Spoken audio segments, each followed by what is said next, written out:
సంవత్సరం నిండిన పిల్లలకి మామూలుగా ఎటువంటి పదార్థాలు పెట్టాలి, ఎన్నిసార్లు మేము ఫుడ్ ఇవ్వాలి, ఎన్నిసార్లు బ్రెస్ట్ మిల్క్ ఇవ్వాలి అనేది డౌట్ ఉంటుంది చాలామందికి. సో అది తెలుసుకుందాము. 1 year నిండిన బేబీ ఫ్యామిలీ పాట్ నుంచే ఫుడ్ తినాలండి. అంటే ఆ బేబీకి మనము సపరేట్గా ఫుడ్ అనేది మోస్ట్ ఆఫ్ ద టైమ్స్ వండాల్సిన అవసరం లేదు. మనం ఏది తింటామో బేబీకి మీరు అదే పెట్టాలి. సో ఈ సిచ్యువేషన్కి బేబీ రావాలి అని అంటే మీరు ముందుగా ఎప్పుడైతే వీనింగ్ చేస్తారో లైక్ 6 months ఆఫ్ టైం నుంచి అప్పటి నుంచి కూడా మనం అన్ని పదార్థాలు మెల్లమెల్లగా 1 year వరకు ఇంట్రడ్యూస్ చేసుకుంటే కనుక బేబీకి 1 year తర్వాత మన ఫుడ్ రిజెక్ట్ చేసే ప్రాబ్లం అనేది ఉండదు. ఒకటి, number of food items, different food items.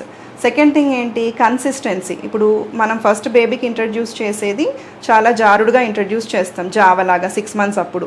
So అదే కన్సిస్టెన్సీ కనుక మీరు ఆ మెత్తగానే పెట్టారనుకోండి, ఆఫ్టర్ 1 year సడన్గా మనం వండుకున్న అన్నం మెత్తగా చేసి పెడితే బేబీ యాక్సెప్ట్ చేయదు. ఎందుకంటే ఆ కన్సిస్టెన్సీ బేబీకి ఇప్పటివరకు మీరు అలవాటు చేయలేదు కనుక.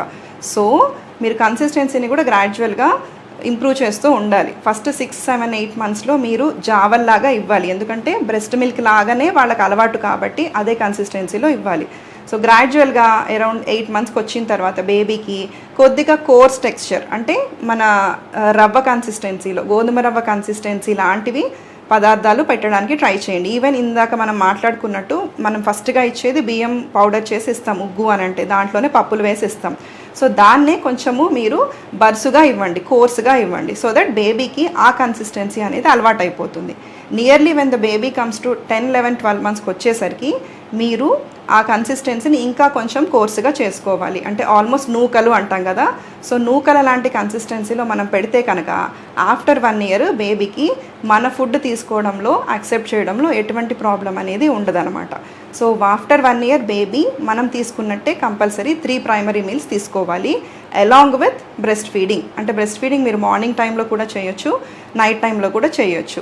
సపోజ్ మీరు మిల్క్ అంటే మదర్కి బ్రెస్ట్ మిల్క్ తగ్గిపోయాయి, సో మిల్క్ ఇంట్రడ్యూస్ చేయాలనుకుంటున్నాము, ఎంత క్వాంటిటీ ఇవ్వాలి మేము ఆఫ్టర్ 1 year అని అంటే usually 2 times a day ఆరల్స్ 3 times a day వరకు మనము బేబీకి మిల్క్ అనేది ఆఫర్ చేయొచ్చు. అంటే 3 primary meals, దాంతోపాటు 3 times ఆఫ్ మిల్క్ అనమాట. తర్వాత నెక్స్ట్ మరి నైట్ ఫీడ్స్ కంటిన్యూ చేయాలా ఆ టైంలో బ్రెస్ట్ ఫీడ్స్ అంటే ఖచ్చితంగా మీరు కంటిన్యూ చేయండి. మార్నింగ్ మీరు యానిమల్ మిల్క్ మొదలుపెట్టినా సరే నైట్ టైంలో ఈ సమయంలో బ్రెస్ట్ మిల్క్ అనేది మీరు కంటిన్యూ చేయాలి. ఎందుకు అని అంటే ఇందాక మనం అనుకున్నట్టు ఆ టైంలో బేబీకి మిల్క్ అంటే ఒక హంగర్ కోసం కాకుండా బేసికలీ సెన్స్ ఆఫ్ కంఫర్ట్ కోసం బేబీ మదర్ మిల్క్ అనేది అడుగుతారు. So continue the night time feeds.